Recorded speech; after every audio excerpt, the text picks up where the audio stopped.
Phil Muscatello and Finpods are authorised reps of Money Sherpa. The information in this podcast is general in nature and doesn't take into account your personal situation. Shares for beginners. Weekend Watchlist. G'day and welcome back to Shares for Beginners Weekend Watchlist, where we take a close look at an individual company that you may wish to consider for your watchlist. It's not a recommendation to buy, but a way for you to learn how Stockopedia screens for value. Joining me today is Chris Batchelor, and we're talking Dicker Data Limited, ASX code DDR. G'day Chris, how's it going?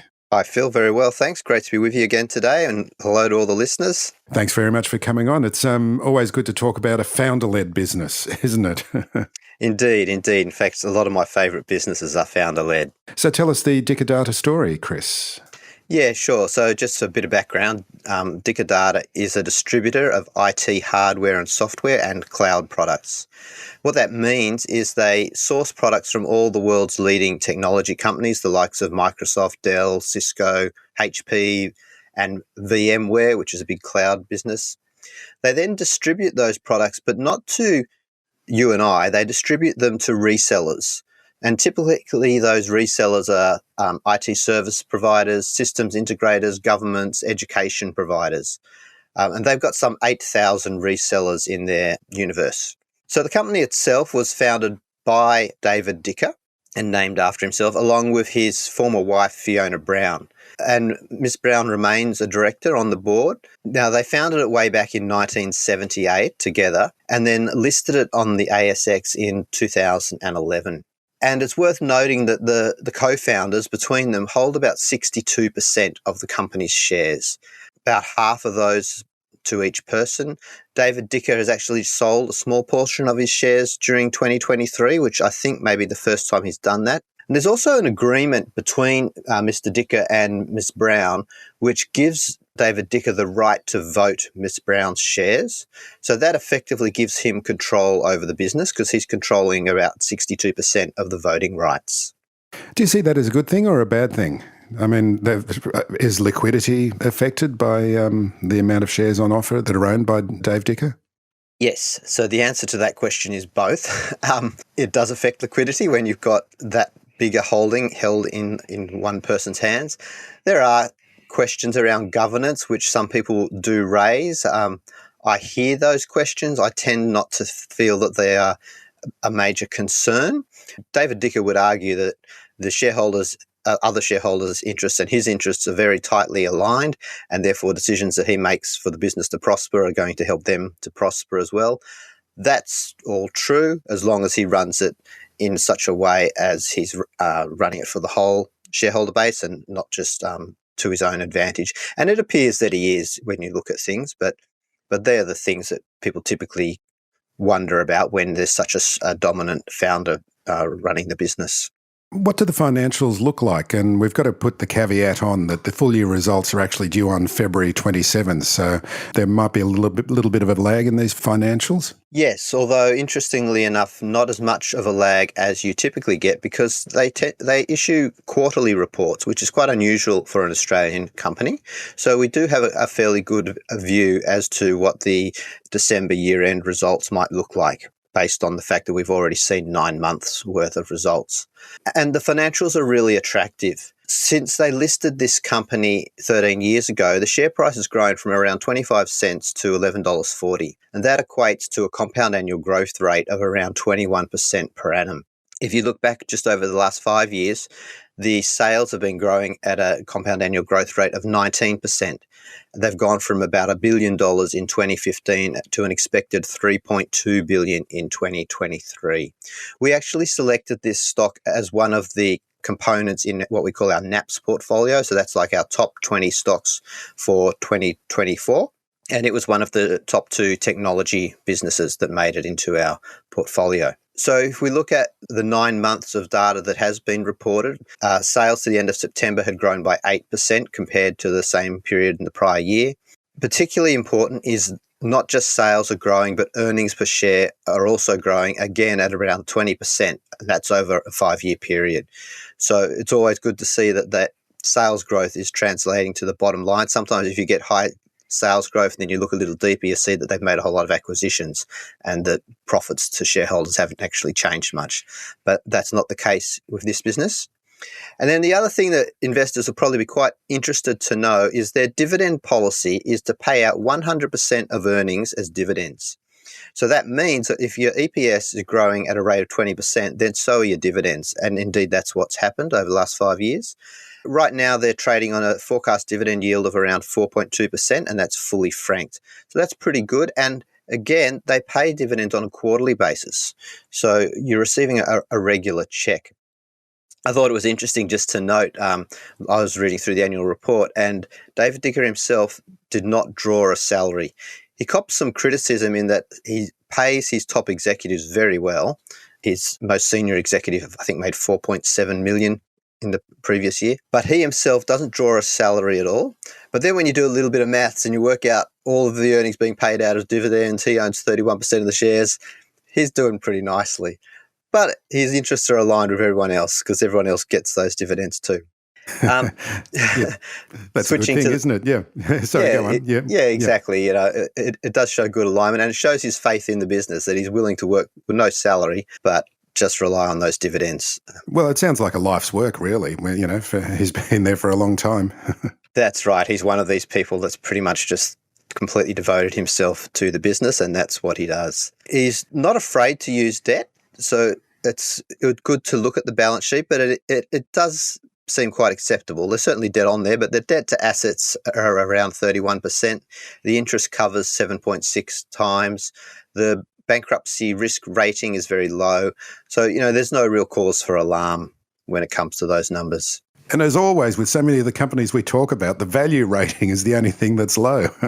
Yeah, that's right. It has a low value rating, and that really just reflects the fact that it has grown quite strongly. Even over just the last 6 months, the share price has outperformed the market by about 37%. So typically when that happens, all else being equal, the value will drop. Are you picking shares on gut instinct? Buying on press tips or rumours? Do you struggle to find the time to keep up with the research and analysis that goes into evaluating potential stocks? Stockopedia are pleased to offer a special deal to listeners of this podcast, a 14-day free trial and a 10% discount on the first year of membership. Sign up now at y.stockopedia.com/SFB. There's no better time to access the most comprehensive, easy-to-use investing toolbox for DIY share investors. 10% off, 14-day free trial and a 30-day money-back guarantee. That's y.stockopedia.com/SFB. So is there anything in the outlook that you can see looking forward with Dicker Data? Yeah, there are a few things that were worth noting, just reviewing the statement that they put out with the September results, and that is they're seeing a lot of growth in the data access and surveillance area.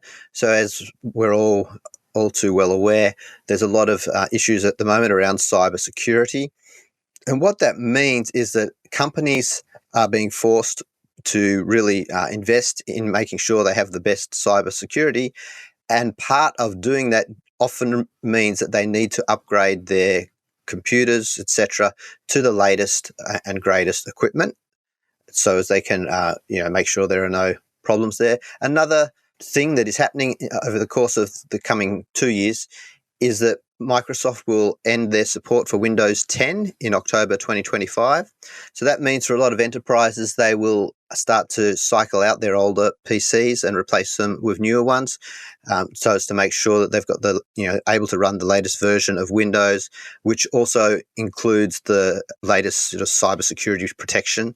So there's positives there. The PCs have been in a bit of a downward trend since sort of the COVID period, where a lot of people brought forward the purchase of PCs because they were working from home, etc. So they've been trending down since then, but the feeling is that has pretty much come to an end now, and it should start to plateau. And then, as highlighted by these coming trends, they probably will see some upturn in that.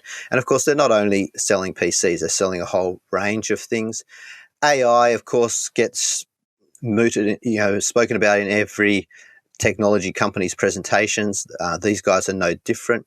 In their case, There's two ways that AI can have a positive impact on their business. One is that there's a trend towards using PCs that can have the computing power to run generative AI at the user's PC level. And of course, to do that, you need a very powerful PC.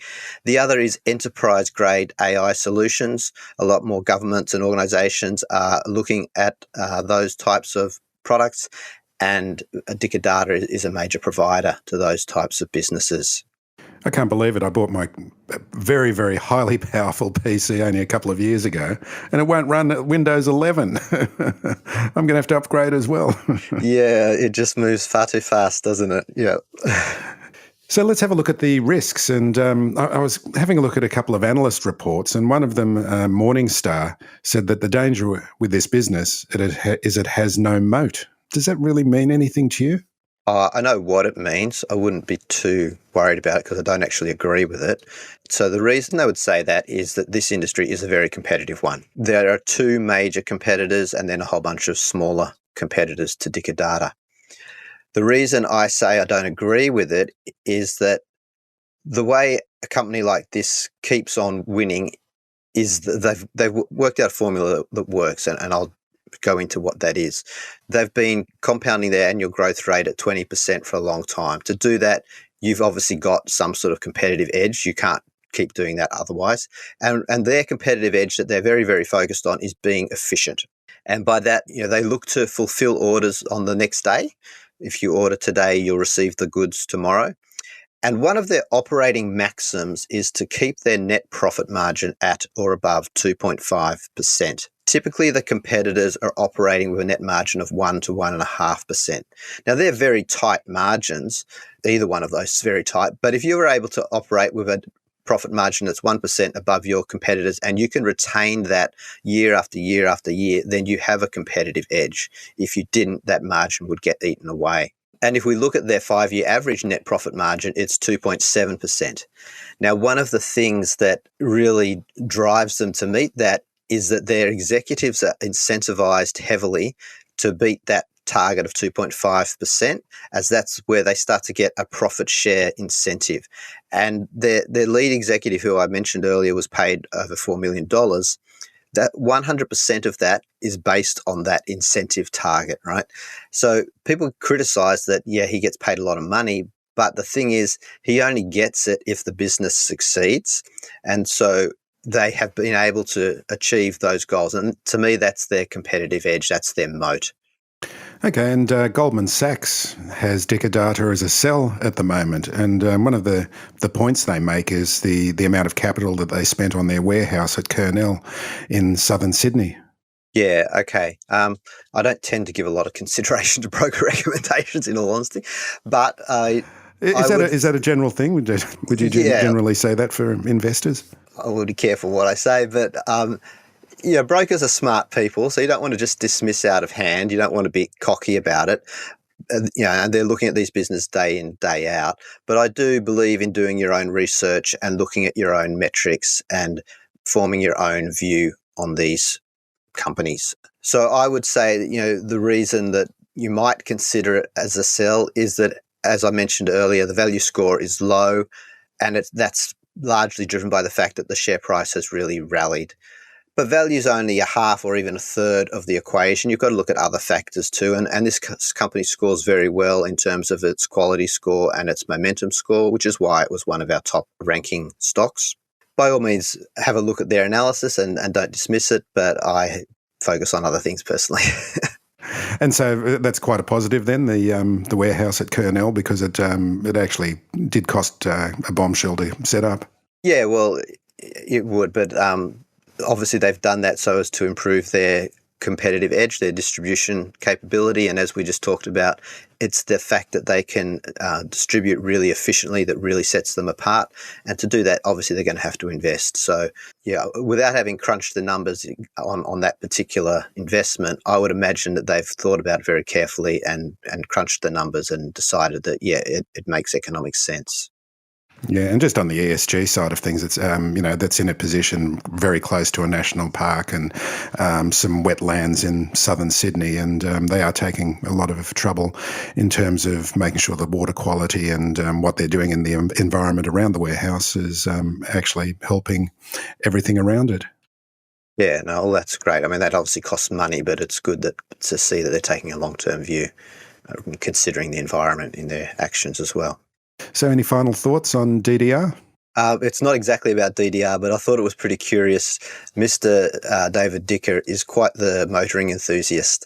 And in fact, he really likes his fast cars. He tried to buy the Formula One team Williams. That was unsuccessful. So then he tried to set up his own Formula One team. That got knocked back just recently by the governing body of Formula One. He owns a property in New Zealand and has 2 full-size racetracks on that property. So yeah, he likes his motor vehicles. The hobbies of the rich and famous, huh? Yeah, exactly, yeah. Chris Batchelor, thank you very much for joining me today. Thank you, Phil. It's great to be with you. Thanks for listening to Shares for Beginners. You can find more at sharesforbeginners.com. If you enjoy listening, please take a moment to rate or review in your podcast player, or tell a friend who might want to learn more about investing for their future.